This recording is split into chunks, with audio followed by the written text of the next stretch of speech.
I'm Noha Essop, and you are listening to AccidentalMuslims.com. Assalamu alaikum. Hello, I'm Khalil Alika, and this is AccidentalMuslims.com. Today, another special guest, Noha Essop, my dear friend, a mentor, a coach. Noha, welcome. Thank you very much, and thank you for having me. And Zahir, obviously, my co-host.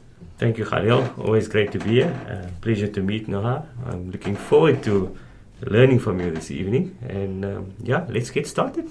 Noha, let's start by you introducing yourself. That's an interesting question because it's the long or short version.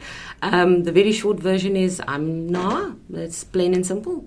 The roles and responsibilities that I hold in introduction would be that I'm a wife, I'm a mother, I'm a life coach, I'm a teacher, I'm a seeker, and I'm a server. So when people ask you, I remember you used to ask me, who are you? So when you ask people, who are you, what are you actually asking? Yeah, because asking the question, and so let's turn it inward and saying, who are you, rather than and say, who am I? Far too often we, as I said now, if you want me to add on my roles and responsibilities, we answer, who am I, in relation to our roles and responsibilities. So we create an identity for ourselves based on where we are needed or what we do, which isn't necessarily who we are. And that's why I said I'm a mother, I'm a wife. Those are roles. I'm a coach. That's a role. I'm a seeker. It's a role. All of those things are roles that I'm playing, and at different times. And I can have 5 roles, I can have 10 roles, I can have 12, 50, how many ever I want to pack on. But when I ask the question, who am I? And I do away with all the roles, what am I left with? And that's the fundamental question. And that question, if you ask it enough times and you ask it in a still enough state, it creates awareness, self-awareness, and it creates a sense of authenticity. And dare I even say it also creates a sense of connection to divine source beyond what we can imagine. Noha, so from what I'm hearing, you then believe most people are hiding behind these titles as a source of, protection or getting on with it? Yeah. The short answer, yes. And the reason I say that is because we all have facades. We all have masks. And we use our masks interchangeably in different situations. They become coping mechanisms. And is it right? Is it wrong? There is no right or wrong.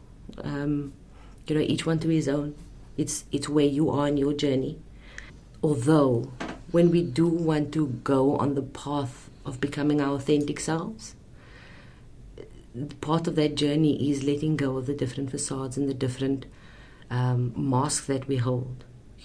There's often where I speak about if somebody comes to you and says, oh, do you want to do this with me tonight? And you actually don't feel like doing it, but you make up an excuse. Or you go with anyway. And I'm like, but if you're authentic, you just say, no. And very few people can do that. Very, very few, because we feel almost responsible for other people. And it doesn't... it doesn't mean that if we say no that we become irresponsible or that we become selfish. Because if I had to reframe selfish, could I then not say that you were self-assured or affirming your own self, which I could easily say is a good trait to have. So yes, in short, people do hide behind facades. We all do. And we all do it from time to time, and we will do it in time immemorial. It's just that we probably, as we go along our journey towards ourselves, we'd have less and less masks. How would you then recommend that we get in front of those titles and actually be ourselves? What recommendations would you give people in that regard? To get to discover yourself, basically. Because I think a lot of people would be inhibited by these titles without them even knowing. Yeah. And I think that potential is then lost on society. Absolutely. I started about 3 or 4 years ago where I made a promise to myself, which has probably been the most difficult promise I ever made, and that was to become my authentic self. And when I did that, the first thing that I did was, everything around me, if there's something that somebody's asking me, I'm going to answer authentically, but with tact and diplomacy, so that the receiver gets the message in the nicest way possible. Right? So that's always something that I've tried to do. But to be true to myself. So now picture the system. There's this psychological process called the locus of control. Right? So when people's far out in the circle, it's easy for me to say no. Right? Somebody phones you from the call center and says, do you want a new cell phone? You say no, because you don't know them. So I'm being authentic. Right? I didn't say, maybe if you send it to me, I may just want to take it from you. Right? So when you move from there, now you come to maybe your colleagues. Colleague says, I need your help with something. And now you're feeling like, actually, I don't actually think that I don't actually have the time. I'm too filled up right now. And you say to the colleague, you know what, at this point, I can't help you.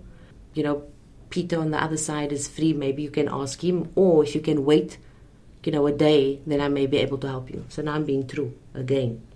So at every step I'm trying, as I'm coming closer into the circle, I'm being truer and truer and truer. And so you come close and you come to your family. Oh, now there's a story. Because now there's attachment, now there's meaning, now there's a depth of love there that you may not have had with any of those other circles. And now you have to, your sister asks you, your brother asks you, or your cousin says, come over, everybody's going to be here, but you really don't feel like it. So what do you then say? Now most of us in this situation say, okay, I'm coming. But why do we do that? Because when we do, we're being untrue to ourselves. We're being inadvertently untrue to the people where we're going to. Whereas if I did say, I don't quite feel like coming right now, I may come later or next time. And then when we move from that sibling, we move into our households, potentially our partner, our spouse, and our children, where we now also have to say yes or no. And it doesn't end there, because the last version is coming to yourself, where you have to look at yourself and say, is this something I want to do? So for example, in my work environment, I get, approached potentially with a new project. And the project might be meaningful to me, or it might be rewarding to me, but it's still something that I need to check within myself. Is this right for me?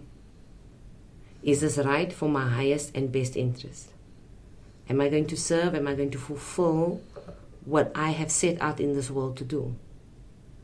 Because if I'm just going to say yes, then I'm being untrue to myself. So the layers comes in, and in answering your question, what is it that we do, what is it that we can do, is to become truthful. And it's a self-check. It's a self-check that we do. You don't go to your friend and say, was I being honest? You don't do that. It's a self-check that you do for yourself. We also spend far too little time with ourselves alone. We don't know how to be still. And it's such an interesting thing, because without the stillness, how do we connect? If we are not still and we can't connect with divinity, with source, with Allah, how do we get to know ourselves? Because that's, to know your Lord is to know yourself. To know yourself is to know your Lord. So how do you get there? You can't. It's interesting you mentioned that. Sorry to cut you. No. One of the most pivotal points that I realized, this point that you mentioned about getting to know yourself, was actually during when I was introduced to Tahajjud Salah. And besides this connection you feel with Allah subhanahu wa ta'ala, you ask yourself those questions that you were asking earlier, about asking the question to yourself and revealing who you really are in that case. So I would actually agree with, or I can't fault what Noha is saying, and actually I think it's proven in the Sunnah as well. Absolutely. And I'm sure if the listeners are listening to this and they haven't yet asked the question to themselves, I would actually put it out and say, tonight, set your clock at 3 o'clock when the house is as quiet as possible, and let's experiment.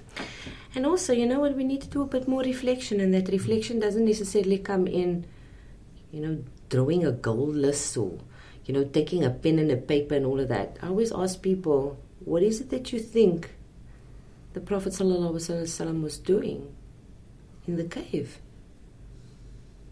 What was he doing when the angel came to him? Because the reports say he was sitting there, quietly, loosely translated, reflecting, meditating, sitting in quietness, alone. So, again, sunnah, as far as I'm concerned. You said you're a life coach. Yeah. So is that people have there's not the stigma, but it's negativity towards life coach. So how would you describe? What is a life coach? And it's a title I use not because that's how I choose to describe myself. It's a title I use because it's something people know, right? But the long and short of it is that I positively impact lives. That's it in a nutshell.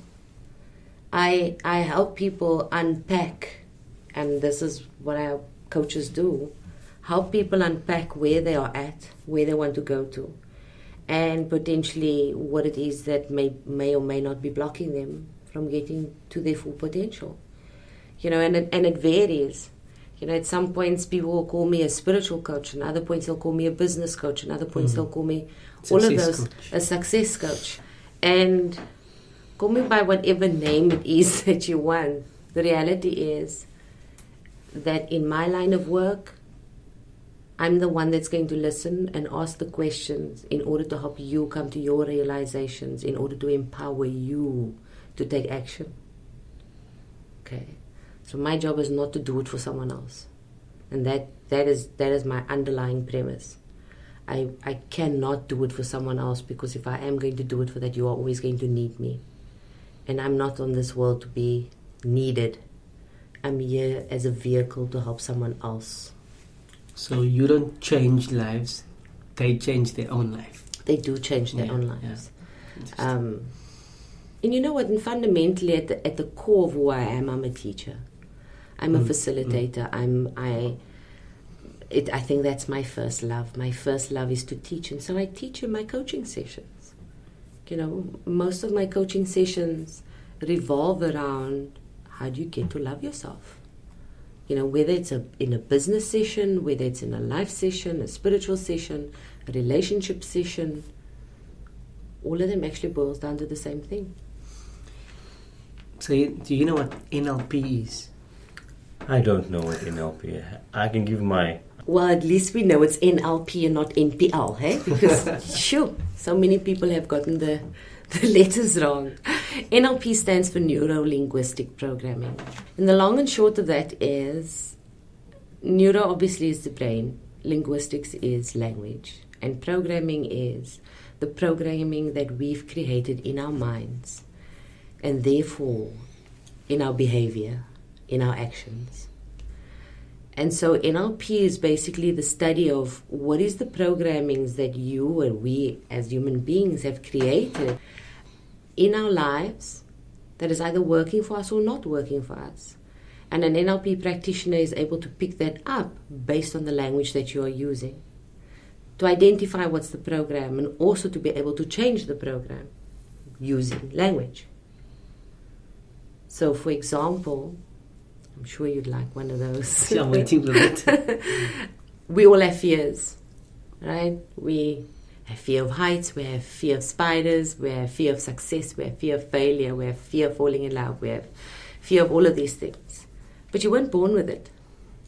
So that's the first thing NLP looks at. Were you born with it? Because if you weren't born with it, then you programmed yourself there. And the way programming happens is based on filters. It's based on your belief systems, your values, your trauma, your past crises, your upbringing, your authority figures that you subordinated to over the years. So it's a number of things that we've snowballed. And so in order to change any limiting belief, and in this case fears, we're talking about of different types of fears, you have to change the programming. And so it's quite deep-rooted, because you do actually go to the root cause. And yeah, it's quite an interesting method. So we have different tools and techniques. I love the language part the most. It's because I just love talking, as you can probably have figured out by now. So programming, you mean like programming is like a software in your brain type of thing, like subconsciously programmed. Yeah. Okay. So on our day-to-day level, we're in our conscious state, right? But there's a subconscious state that has been taking in all of this data continuously, and data that we have given meaning to, and good or bad, and that determines how we see the world. That determines, what are our likes and our dislikes. That determines what are our successes and failures potentially. Very interestingly, in NLP we teach that there is no meaning to any event, absolutely none whatsoever. We give meaning based on our filters, based on our belief structures, based on how we understand our world. And that's why no two people can just agree full shot just one time. We can't, if two people were the same, one of them weren't necessary. That's the words of John DeMartini. He often says that about marriage. Why do you want your spouse to be the same as you? Because if both of you were the same, then one of you weren't necessary. You're supposed to complement each other as equal opposites. Yeah? Amazing. The programming you're mentioning, we're not born with it.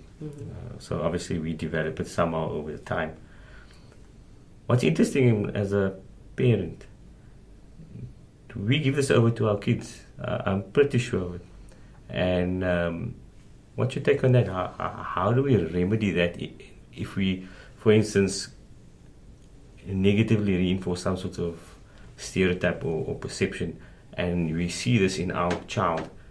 Let's say your child is going for swimming lessons, for instance, and somehow your speech or your actions have caused him now to be fearful of getting into that pool, because you would not know that the water is dangerous or you could drown. So how do we go about doing that as parents, perhaps, or especially for the listeners out there? Is this part of what NLP is designed for? Definitely yes. A great love of my work is that I deal with children. I have two of my own, and so to answer your question, yes, there's NLP helps with this, and yes, we can deal with it. And how do we not reinforce? So to answer your question that you've already answered is, do we inadvertently actually pass over those fears or those stereotypes? Yes, we absolutely do. I'm, however, of the belief that we already do it actually on a cellular level at birth or even at conception. And so that's why that's the very reason I do the work that I do, because if more people get to deal with their issues, the less of the next generation will have issues. Make sense? Or at least not the same, or the old issues. And so when a child, or you have a child and you're trying to not reinforce old habits, I think the first thing that we need to remember is that a child is of us but doesn't belong to us. And so there's a certain level of boundaries that needs to be created. So for example, a child throws a tantrum in a supermarket. As the parent, you get embarrassed. Why? It's not you throwing the tantrum. Why is it all of a sudden that you have an attachment on what the child's doing? Or you go to a party and your husband or your wife says something silly, and there's a whole embarrassing situation and you feel embarrassed. Why? There's a separation between who you are as a person and who that person is as a person. So as far as the children is concerned, children learn best through stories and through seeing, role modeling, right? So if they see us doing something, they're going to role model it more than what they're going to listen to us at giving them an instruction. But sometimes we do an action that may not be helpful to them. And you're thinking, "Ooh, how do I change this now?" That's where you start telling a story. And the story is not something, well, you can actually have a story that is, related to, one day there was a man, blah, blah, blah. That's not going to work as well as the story of when you were a young child. The child relates better, any one of us relates better to something where there's a personal connection, right? You can't also, as a parent, live your life in fear of, am I reinforcing a negative behavior? Am I saying the right thing? No, be, because otherwise you're going to hold yourself back. Also, notwithstanding and not ever forgetting that no two people in this world are together by accident. The three of us sitting here is no accident. Your child being your child is no accident. A child who has a fear of the water is no accident. There's a lesson in that the child needs for his or her journey. So what's the difference then between a psychologist or psychiatrist and an NLP coach? The long and short of it, NLP won't exist if psychology didn't. Okay? We often get the question, well, what's the difference? Why didn't you go study psychology? Why did you study NLP? For the same reason why some people go and study for 7 years and others go and study for 7 months and go and work. There's just a different temperament for learning. In psychology, you learn not only the techniques and the tools, you learn the theories, you learn the thinking, you learn the forefathers, you learn the Freuds, you learn the Jungs, you learn the, James, and you learn all of those things. And then NLP came along. And NLP said, okay, can we just look at what worked? We don't need the theory. You've already tested all of these things. You know what works. Keep the theory. We just want to take the tools that work. Tell us how to do it. And that's basically what NLP did. But it's not only psychology. So NLP is gleaned off psychology, anthropology, obviously philosophy, and huge elements of hypnotherapy for psychoanalysis purposes. But also, NLP has got some interesting techniques in it that work really, really quickly and really firmly. That we've now discovered that there are many psychologists and psychiatrists who's now added NLP onto their repertoire in order for them to have that too. Now, you mentioned schooling and kids, and I know you had this plan of bringing NLP into the schooling system. What are the challenges there? Are you still trying, or have you given up? That's an interesting question, especially now that you put it so bluntly. Did I give up? No, I didn't give up. I'm the type of person that if you're going to tell me no, and you've given me your reasons no, I'm going to rephrase it and package it differently because I know it's good for you. So in this case, the schooling system. Sound like a lawyer. That was my first Oh, study. is it? Okay. I'm quite au fait with the law as well, Okay. especially contract law. So what I've done is, so I've had a vision of starting a school for a number of years. And I must admit that I think actually a day ago, I realized that may not be something that I want to do. For the only reason that there are a number of them popping up right now. And if I do create a school, it's not going to allow me to help the child who's already marginalized. And that challenges me. Because if I am going to create a school, it's going to be a private school, and it's going to be another self-funded school, and people's going to have to pay. And again, townships, Cape Flats is not going to be able to afford it. So I have my Authentic Kids program, which is the program that I designed on the back of NLP, that I designed at the back of what Dr. DeMartini has taught me over the years. And that is an extramural activity that I want to take to as many schools as I possibly can. Do the schools allow me in? Not necessarily, again out of funding. Do the parents let me in? Actually, yes. The parents have. And that's been a beautiful journey to watch as well, where children learn so much about themselves that they didn't necessarily learn at school, which I believe is sorely lacking in the schooling system. So what is your definition of success? It's not one thing in particular. If you asked me 10 years ago, I'd say to you, it's the big house, it's the car, it's the people knowing my name and, naming lights. I think now that I've matured, I don't want to say grow older, I've matured, success is very much in the little things. Every year I do a vision board, and the vision board is things that is quite meaningful to me. The part of my success is how much of that have I achieved? Have I gone after? For me, it's more of how much have I actually gone after. And then it's the more meaningful things. How many people did I help? How many lives did I change? How many minds did I change? How many people did I inspire? If I look at my children and I look at the way they think, I would even add that on to parts of my success. If I look at my marriage, a huge form of our success, I would call it. I have a beautiful relationship, alhamdulillah, and it didn't happen overnight, and we needed to work on it. But there's a deeper spiritual conscious level that is in that marriage that I would actually tick as a form of success.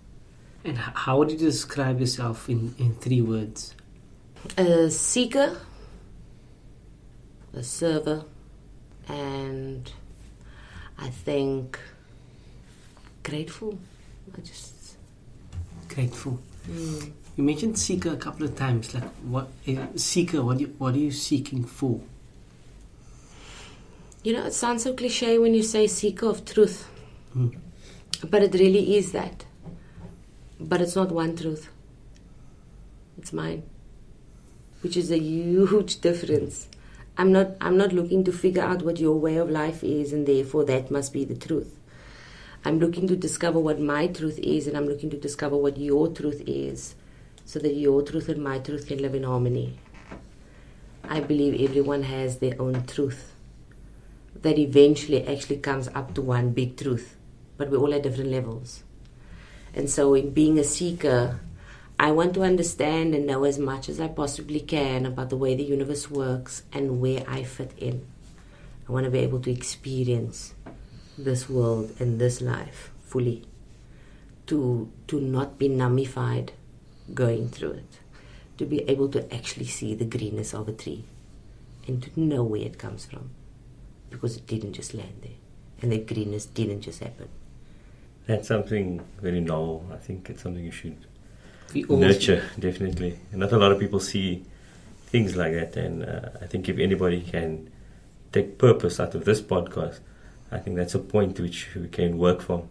And it reinforces the reason why we establishing this podcast, AccidentalMuslims.com, is because of stories like this that you're enlightening us. And I'm sure listeners will take benefit out of it, because it's different and it makes you think. And I think that's something, especially when you're in the eye of a storm and you're facing challenge. And that's my next question to you. I was watching a video. You were saying you reinvented challenge. Can you elaborate on that for me? Quite unique. I've never seen those 2 words together, actually. So reinventing challenges for me is, we all are under the assumption, or most people are under the assumption, that a challenge it has a negative connotation to it, right? And so when challenge strikes, or when the storm comes and you're in the eye of the storm, what do? Oh my God, you're just gonna, drown in it or do whatever you do in it. But that's not the reason why challenge exists. Challenge exists because it's the only way that we evolve. I mean, picture your life completely hunky-dory. Everything's going perfect. How do you grow? What is your next level? And not level of success or level or whatever you want. What is your next level of consciousness? What's your next level of evolution? You can't get there without challenge, right? As a Quranic verse says, the only Quranic verse that says it and repeats it twice after each other in Surah 94, verse 4 and verse 5 and 6, verily with every difficulty there is ease. Verily with every difficulty there is ease. Your challenge is not without ease. Your challenge is there for a reason. And because we as human beings have been given the common sense and the ability to think, we must be able to think our way through a challenge. Because why else will you be given it? God doesn't make mistakes and nothing is ever for naught. So if you are faced with a challenge or you are placed in the eye of a storm, the only reason that you are there is because there's something that you need to learn. So reinventing challenges is, how do you reinvent yourself and the challenge in order to learn from it and to grow from it? It's something very close to my heart when I read that and listened to your talk as well. The challenge is not there to make you weaker. It actually makes you stronger.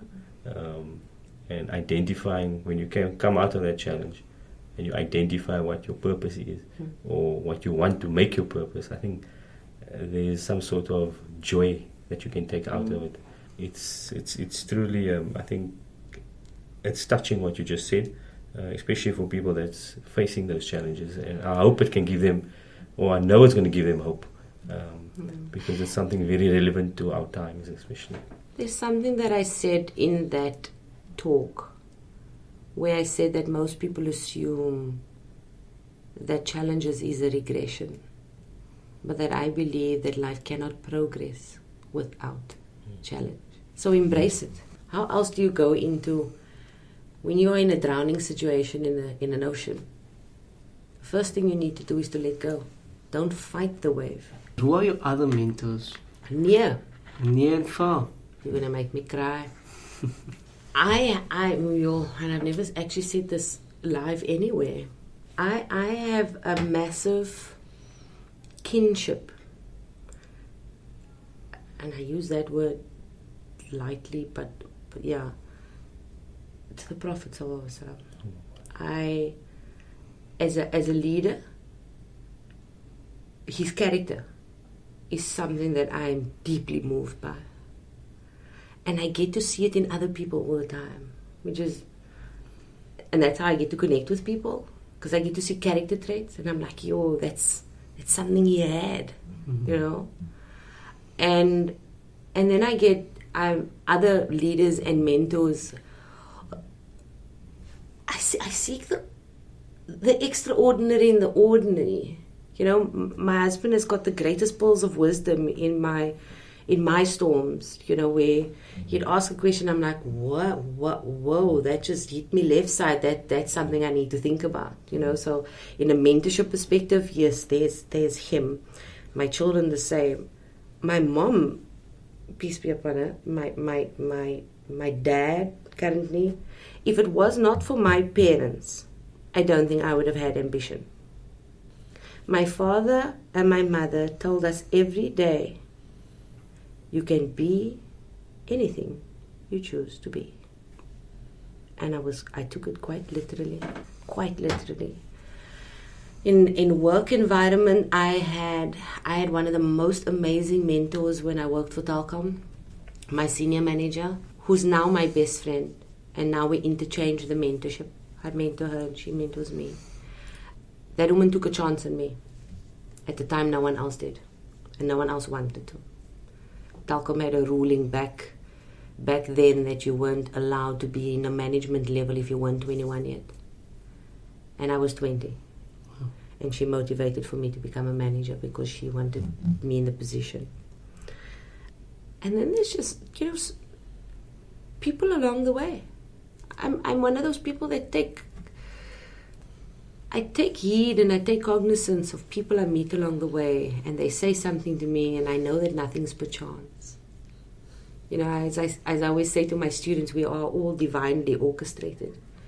You know, all of this hasn't happened, is happening, and has already happened, because time does not exist. Thank you for taking time to be part of this this movement, as Khalil likes to call it, AccidentalMuslims.com. We want to create that platform where people can, where we unearth these heroes. I know you said 10 years ago your idea of success would have been your naming stars or something like that, but it's not really about naming stars. It's just about having impactful stories that can inspire. So on behalf of myself and Khalil, we make dua that Allah blesses you and your family. May Sophia and Yasin grow up to be beautiful Muslims, people with beautiful souls, alhamdulillah. And may Allah put barakah in all that you and your family does. Shukran. With the words that I said, Rasulullah, Muhammad, peace and blessings on you every day.